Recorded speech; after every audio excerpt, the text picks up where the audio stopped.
Assalamualaikum warahmatullahi wabarakatuh. Halo, apa kabar semuanya? Semoga dalam keadaan sehat walafiat. Amin ya robbal alamin.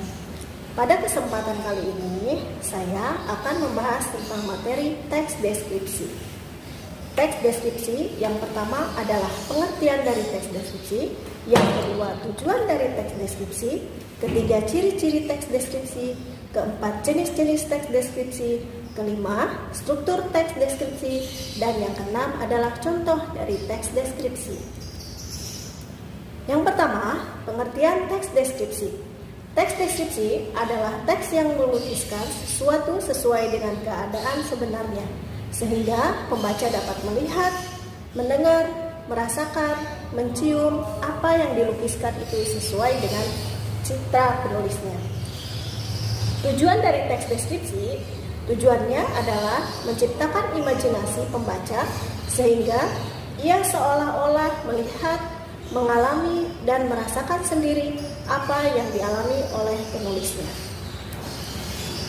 Ciri-ciri dari teks deskripsi: pertama, menggambarkan atau melukiskan suatu benda atau tempat atau suasana tertentu. Kedua, melibatkan panca indera, yaitu pendengaran, penglihatan, penciuman, pengecapan, dan perabaan untuk menggambarkan sesuatu objek tersebut. Ketiga, bertujuan agar pembaca seolah-olah dapat melihat atau merasakan apa yang dideskripsikan dari objek tersebut. Keempat, menjelaskan ciri-ciri objek secara terperinci. Selanjutnya, jenis teks deskripsi. Berdasarkan tujuannya, teks deskripsi dibagi menjadi dua, yaitu yang pertama deskripsi sugestif, yang kedua adalah deskripsi ekspositoris.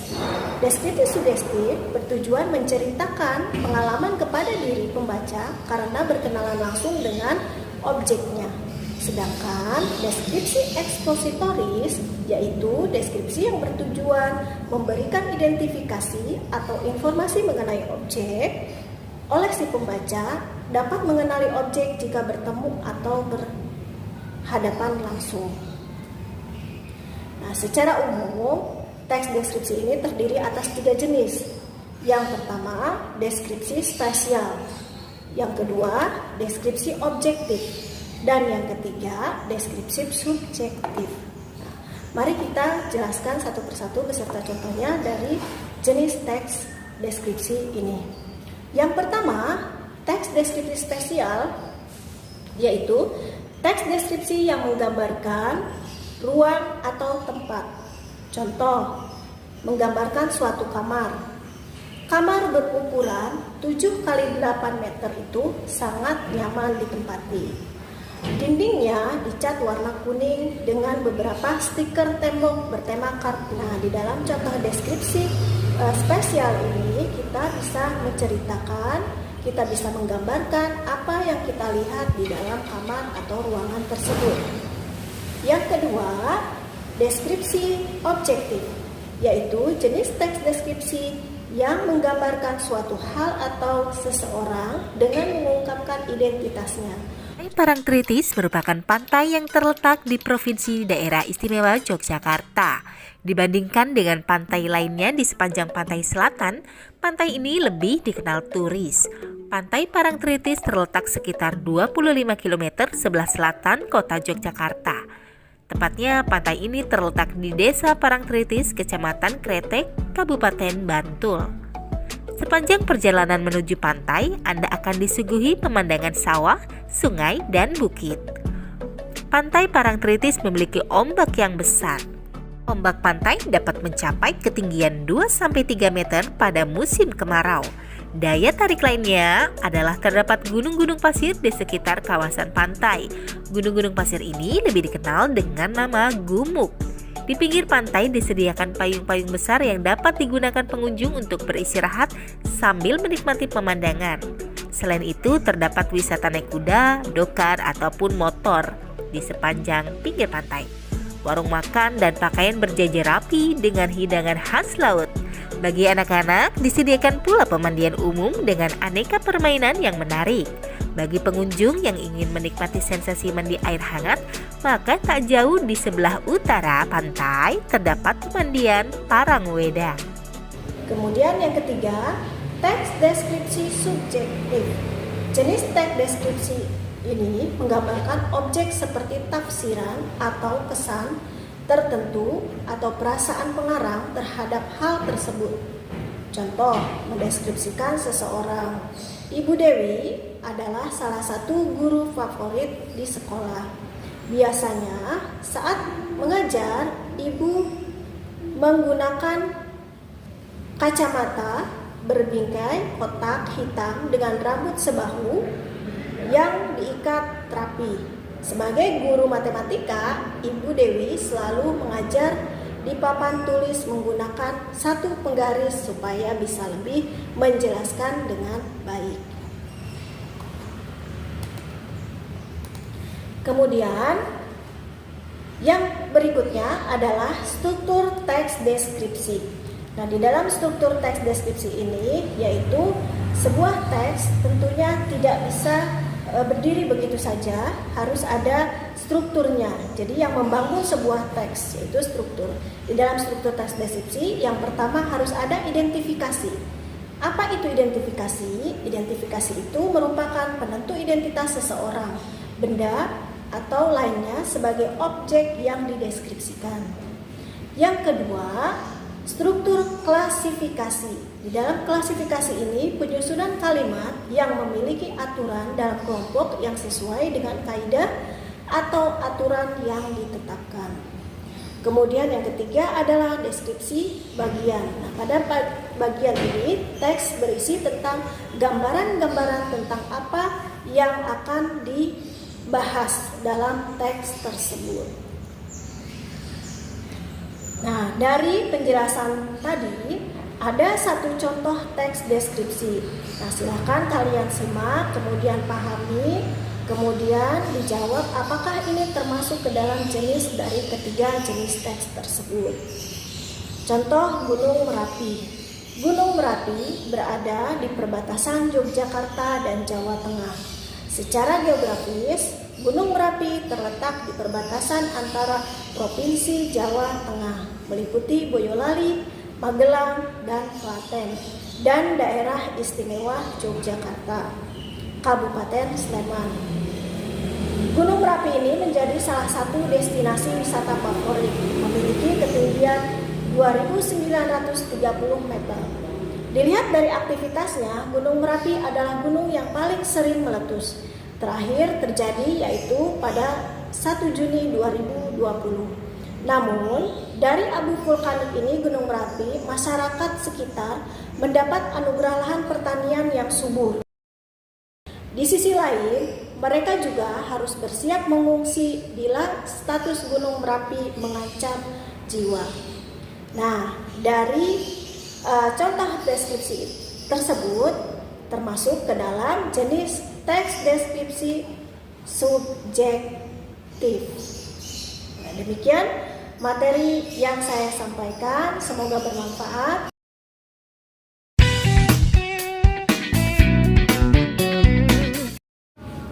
Selanjutnya, materi yang kedua adalah teks prosedur. Pokok bahasan dari teks prosedur, yang pertama, pengertian teks prosedur, kedua, ciri dari teks prosedur, ketiga, unsur kebahasaan teks prosedur, keempat, jenis dan tujuan teks prosedur, dan yang kelima, struktur teks prosedur. Pengertian teks prosedur. Teks prosedur merupakan teks yang memberikan petunjuk agar seseorang dapat melakukan sesuatu hal atau suatu pekerjaan secara tepat. Ciri-ciri dari teks prosedur, yang pertama, panduan langkah-langkah yang harus dilakukan. Yang kedua, aturan atau batasan bahan atau kegiatan yang akan dilakukan. Yang ketiga, isi kegiatan yang dilakukan secara urut atau sistematis. Ciri-ciri yang keempat adalah menggunakan kalimat perintah atau kata kerja aktif. Yang kelima, menggunakan konjungsi untuk menurutkan atau mengurutkan kegiatan. Keenam, menggunakan kata keterangan untuk merinci waktu, tempat, dan cara. Unsur kebahasaan dalam teks prosedur yang pertama menggunakan kalimat perintah. Kemudian yang kedua penggunaan bentuk pasif atau untuk proses. Ketiga, penggunaan kriteria atau batasan. Keempat, penggunaan kata keterangan cara, keterangan alat, dan keterangan tujuan pada teks prosedur. Dan yang kelima, menggunakan kalimat saran atau larangan. Jenis-jenis dari teks prosedur. Yang pertama, teks prosedur untuk memandu cara menggunakan atau memainkan alat musik. Contoh, cara memainkan angklung. Nah, itu termasuk ke dalam jenis teks prosedur memandu cara menggunakan atau memainkan. Yang kedua, teks prosedur untuk memandu cara membuat. Biasanya, teks jenis ini untuk membuat suatu bahan makanan atau membuat sesuatu bahan atau cara serta langkah-langkah. Contohnya membuat makanan nasi goreng misalnya. Kemudian yang ketiga, teks prosedur dengan membantu cara melakukan sebuah kegiatan.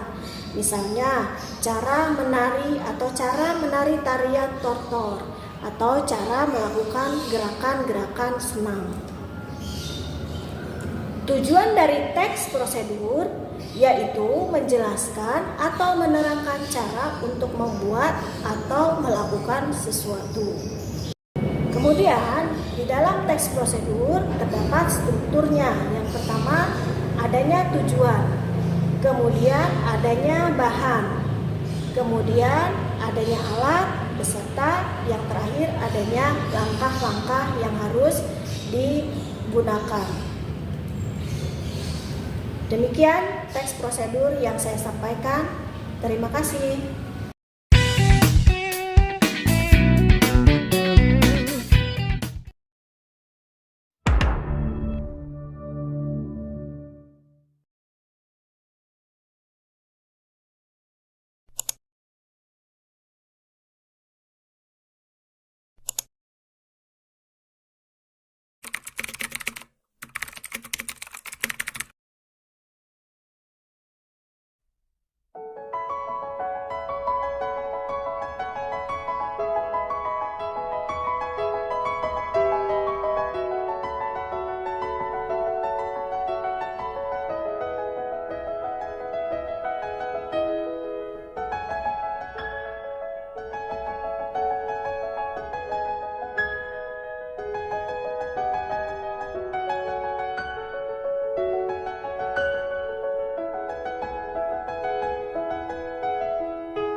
Materi yang akan dibahas yang ketiga adalah tentang cerita fantasi.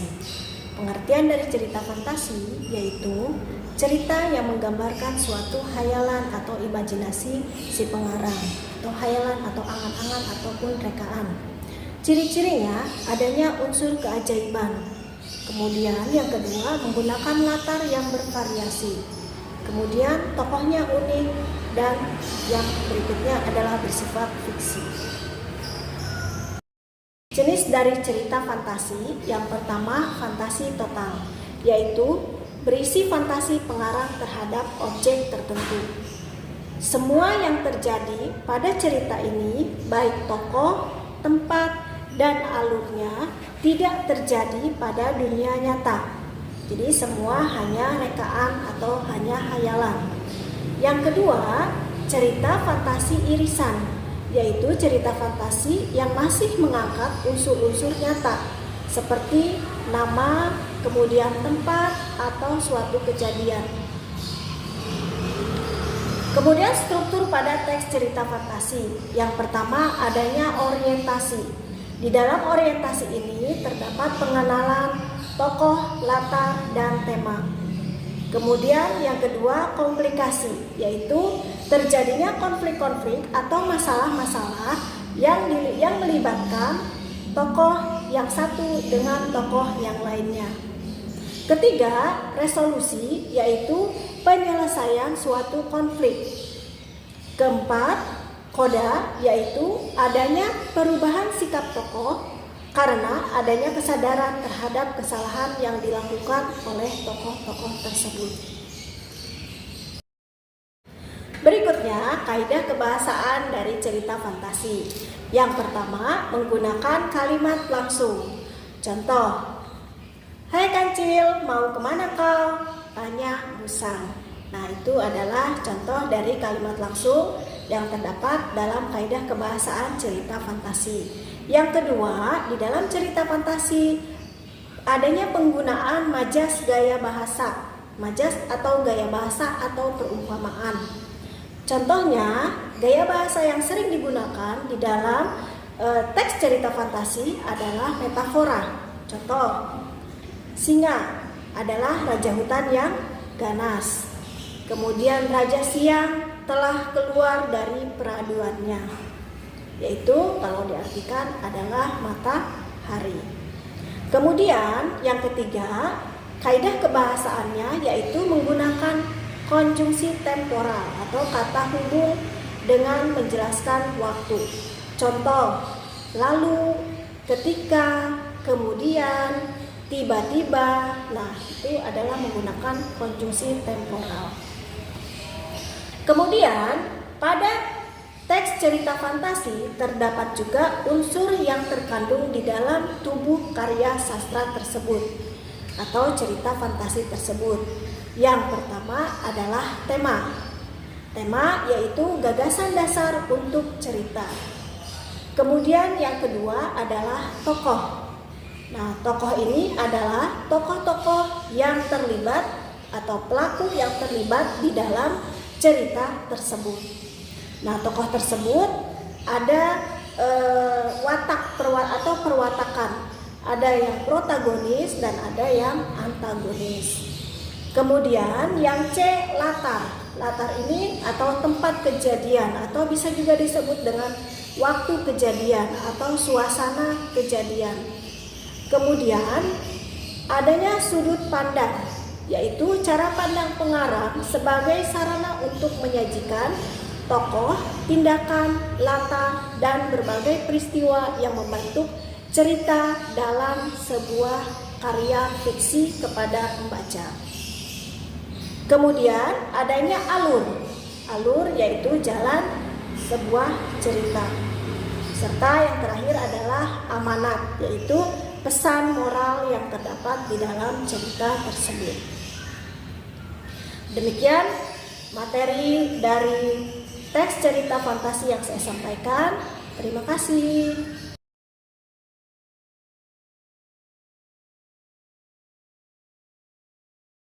Baik, Ibu bacakan ceritanya anak-anak. Judulnya adalah Bola-Bola Waktu oleh Rakma Subarna. Ivan menendang kerikil di jalan dengan kasar hingga terpelanting berhamburan. Debu mengepul dari kerikil-kerikil itu. Lagi-lagi ia dijadikan bahan tertawaan. Ini semua gara-gara kue basah ibu. Setiap hari Ivan harus bangun pukul 3:30 pagi dan membantu ibu membuat aneka kue basah. Ivan juga harus pergi lebih pagi untuk mengantarkan kue-kue itu ke beberapa warung menuju sekolah. Hal yang paling memalukan, Ivan menitipkan kue itu juga ke kantin sekolah. Ketika Viam, anak paling usil di kelasnya tahu, ia segera mengejek Ivan. Dan begitu Viam memulai, julukan tukang kue untuknya pun langsung diikuti teman-teman sekelas. Seolah belum cukup memalukan, bangun pagi dan rasa lelah bekerja sejak subuh membuat Ivan sering tertidur saat pelajaran. Wah, tukang kue mau alih profesi jadi tukang tidur, ejek Viam yang memancing tawa sekelas. Ivan masih menendang kerikil-kerikil itu. Aku tidak mau lagi, teriak Ivan dalam hatinya. Aku tidak mau lagi berjualan kue. Aku ingin menjadi anak SMP yang keren dan dikagumi oleh teman-temanku. Kau yakin? Ivan menengok. Seorang pria berkerudung hitam memandangnya. Bibir pria itu tersenyum ramah. Di meja di hadapannya tergeletak aneka bola warna-warni. Ivan memandang pria itu sambil mengerutkan alisnya. Apakah dia peramal? Tanya Ivan dalam hati. Kau ingin melihat apa yang terjadi apabila kau berhenti berjualan kue? Ragu-ragu Ivan mengangguk. Ia lalu mengambil bola merah yang disodorkan pria itu. Seketika tubuhnya terasa ringan, dunia di sekitarnya berputar. Ivan terkesiap. Ia terbangun di sebuah kamar yang terasa asing. Dengan heran ia menatap Nina dan Danu adiknya. Mengapa mereka tidur di sini? Ivan menatap sekeliling. Kamar itu sempit, pengap dan terutama sangat berantakan. Barang-barang miliknya tergeletak di mana saja, sementara tumpukan buku koleksi Nina dan mainan Danu memenuhi sudut-sudut kamar. Pukul 6, aku terlambat untuk membuat kue. Ivan segera berdiri dan keluar kamar. Kamu sudah bangun, Van? Suara ibu menyapanya. Mata Ivan membelalak lebar melihat kerut-kerut yang bertambah di wajah ibu dan kelelahan yang tergambar jelas di sana. Syukurlah, ibu pergi dahulu ya, jangan lupa antar adik-adikmu ke sekolah. Ivan termangu, ia menatap sosok ibu yang membawa kotak-kotak berisi aneka kue basah. Jadi tampaknya mereka masih berjualan kue basah. Hanya kali ini ibu tidak meminta bantuannya. Akhirnya Ivan terbebas dari tugasnya. Lalu di mana ayah? Biasanya ayah yang mengantar ibu untuk pergi berjualan. Ivan memandang ke sekeliling ruangan. Saat itulah Ivan menatap sebuah foto berbingkai hitam di dekat meja makan. Di dalamnya wajah lelah ayahnya tersenyum ramah. Van, nanti siang jangan lupa latihan basket ya. Minggu depan kita lawan SMP Bina Bangsa. Ivan hanya mengangguk lesu. Sekarang ia tahu ia berada di tahun 2022. Tidak ada lagi teman-teman sekelas yang mengejeknya. Malah bisa dikatakan ia memiliki cukup banyak teman. Nilai-nilainya bukan yang terbaik, tetapi bukan pula yang paling jelek. Ia berhasil masuk tim basket selama 2 tahun berturut-turut. Semua tampak sempurna.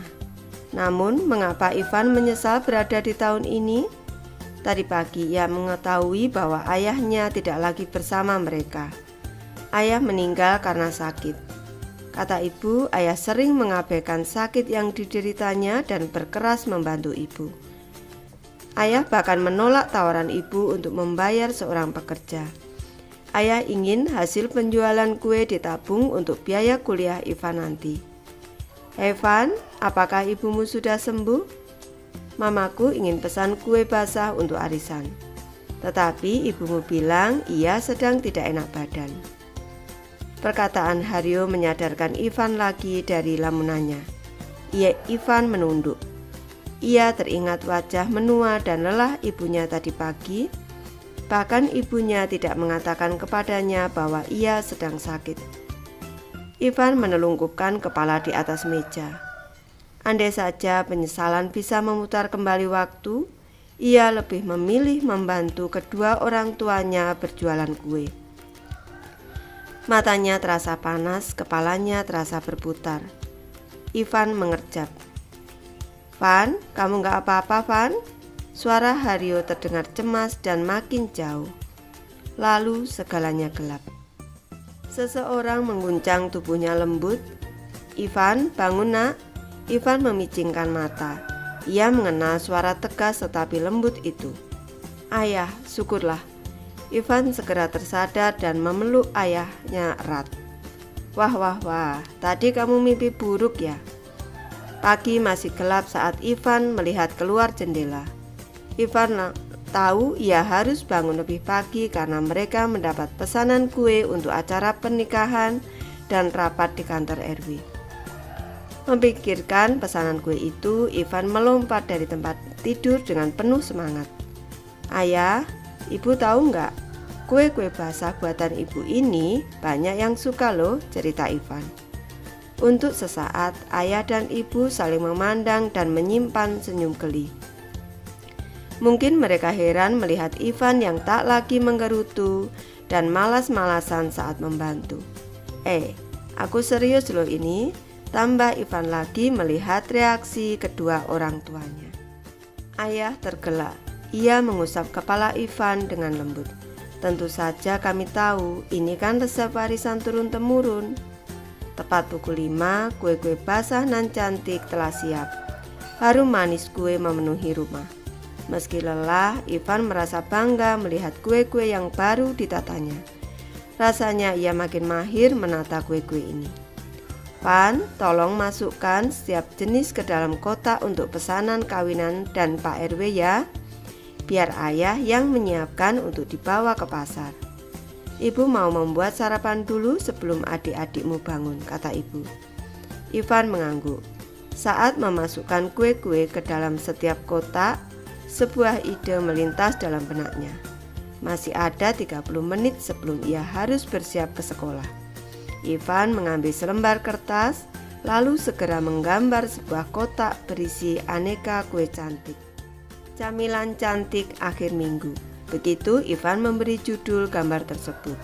Di bagian bawah gambar, Ivan menulis, "Untuk pemesanan hubungi Ivan kelas 7B." Oh, let me up with a bright smile on now. Put me in the dark, so won't get lost now. To the moonlight,